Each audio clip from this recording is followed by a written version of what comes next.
We mostly get cat-caught birds, animals that are hit by cars, and wave action. Mammals, they mate in December, November, December, January. Their babies are born 9 weeks later, so they come in March. And when they're mating, especially the deer, we get a lot of mammals that have been hit by cars.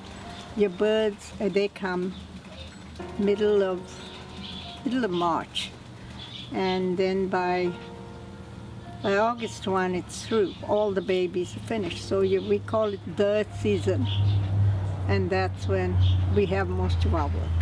Then we get a lot of cat-caught birds, not by feral cats, but by house cats, because we have a fence. We got them entrapped. They jump out their nest when they're 2 weeks old. They're fully feathered. They got their wings, but their tails are really short, so they can't fly. And then the cats get them because they're on the ground. In the United States, in the last 10 years, we've lost half our songbirds to house cats. Yeah, we get all kind of calls. I do the phones. And mainly, I don't even get out of my bed. I'm there half the day answering the phone. A lady called me 2 days ago. You have to hear this. She got a jay, a half-grown jay, with the wing that was hanging from the shoulder, so the shoulder is broken, with an infection. So she took it to any place with the animal services there. And they said, oh, no, she called them, they said, oh, if they're native, we kill them, because they don't keep natives. So there's some places like the Feed and Seed that might have an antibiotic, so check it out and see. And so then she called me back and she said, you know, if I bring it to you, would you take care of it? She was going to come from Las Vegas. Can you believe it?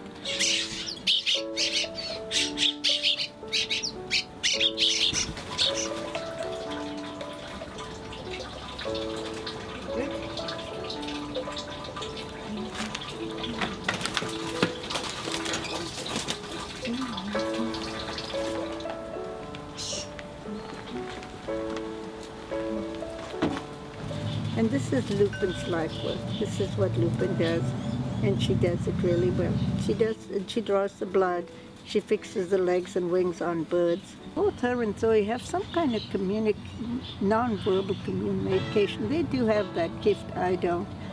And I've seen her take great horned owls, put them on the table, they sit completely quiet, open each wing, and check it out.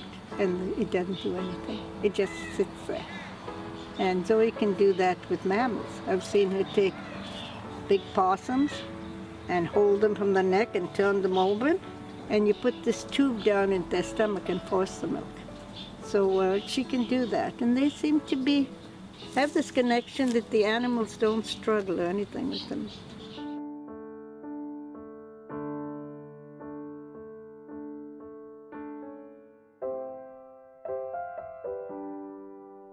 We do have drivers that if the person is afraid to pick it up, like the raptors, then we send somebody out. For the seabirds, we send somebody out most of the time. And there's many people who help me. Of course, we have the volunteers who come in here, and they feed these babies every half hour, and these guys are fed we start at 7:30, at 8 o'clock we start feeding, and at 11 at night we feed the mammals.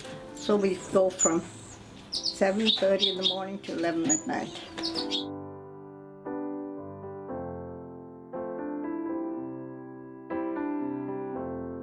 I have one little girl who comes on Friday. Since she was 9 years old, she did them at home. Then she came in here with her mother. Now she's 20 and she still does it. And she comes, because in the summer she's not going to school. And a boy who, when he was 10, would take them with his mother, and he took the doves home and he would tube them. The only boy I've ever had do that. And he came with the same girl. They both go to school together on Fridays, and they work here. He's 22. But then they're really good people. I mean, people, like I say, who take their lives in their hands. And what I find, when you working in this room, you get the best part of nature that comes, of humans. And I think I'll tell you a couple stories. There was I think I might have told you this, about the guy in the motorcycle. He came, he's a great big man. He had tattoos all over. And he walks and he opens his hand and he had two little pigeons. And I said, where did you find them? He said, I found them on the freeway below 41st Street, overpass. And I said, how did you get them? He said, I stopped, of course. So about 2 years later, he came, and he had a bigger pigeon. It was wrapped up in his shirt. And the shirt had, looked like a motorcycle and some kind of snake or something. And I have a son-in-law who rides a motorcycle. So I thought, oh, he'd like that. So I said, can I have the shirt? He said he better be ready to fight. This is Hell's Angel shirt. But he brought me the birds. That's what I mean. It's kind of a neat thing. And that's the nicest thing. It isn't just doing the animals. It's meeting these people and to know they're good people on this planet. We get deer, and most of them live, but there was one, and he was iffy, and so he was taking care of him. And I went to the room at 11 at night, and she was sitting on the floor, and she'd taken the deer out. It had been doing good. She was going to feed it. It was dying. And I walked in there. She had this deer head on her lap. It was lying there. She was holding it, and the tears were rolling down her eyes, you know. So we deal with that too, and that's the hard part. All the emotions are here, you know. And you know, they say you get used to it, but you don't get used to it. I've never got used to it. I've shed a lot of tears.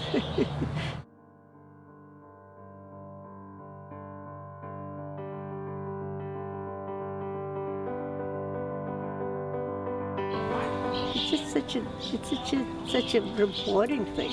And especially, you know, to have these birds that fly to South America and places, that we got to be with them for a very brief time. What an honor, you know, what an honor it is. So I like doing it, and I'm glad I've been able to do it for 22 years. I've done a lot of things in my life.